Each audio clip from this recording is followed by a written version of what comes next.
ഇന്നത്തെ വീഡിയോയിൽ ഞങ്ങളുടെ വീട്ടിൽ ആദ്യമായിട്ടുണ്ടായ ഡ്രാഗൺ ഫ്രൂട്ടിൻ്റെ വീഡിയോ ആണ് കാണിക്കുന്നത്. ആദ്യമായിട്ട് നമ്മൾ ഇതിൻ്റെ വളമാണ് പ്രത്യേകം ശ്രദ്ധിക്കേണ്ടത് കേട്ടോ. നമ്മൾ അത്യാവശ്യം നന്നായിട്ട് വളം ചെയ്താൽ മാത്രമേ നമുക്ക് നല്ലൊരു കായ്ഫലം ഉണ്ടാവുകയുള്ളൂ. ഒരുപാട് വളത്തിൻ്റെ ഒന്നും ആവശ്യമില്ല. ചാണകപ്പൊടിയോ അതുപോലെ തന്നെ ആട്ടും കാഷ്ടമോ കോഴി വേസ്റ്റ് തുടങ്ങിയവയൊക്കെയാണ് പ്രധാനമായിട്ട് ഇതിന് ഇട്ട് കൊടുക്കുന്നത്. കണ്ടിന്യൂസ് ആയിട്ട് ചെയ്യണമെന്നില്ല. മാസത്തിലൊരിക്കലോ 1.5 മാസം കൂടുമ്പോഴൊക്കെ നമുക്കിതിന് വളം ഇട്ട് കൊടുക്കാവുന്നതാണ്.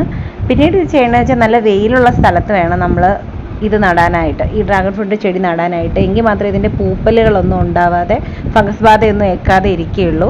പിന്നെ ചെയ്യേണ്ടതെന്ന് വെച്ചാൽ നമ്മൾ കമ്പിയിലോ അല്ലെങ്കിൽ ടയറിലോ വല്ലോ ഇങ്ങനെ തൂങ്ങിക്കിടക്കുന്ന രീതിയിൽ വേണം ഇതിൻ്റെ തണ്ടുകൾ വരാൻ. ഇങ്ങനെ ഞാന്ന് കിടക്കുന്ന തണ്ടുകളിൽ മാത്രമേ ഒരുപാട് കായ്കൾ ഉണ്ടാവത്തുള്ളൂ എന്നാണ് കണ്ടിട്ടുള്ളത്. അപ്പോൾ ഇത് ഞങ്ങളുടെ ആദ്യത്തെ വിളവെടുപ്പാണ്.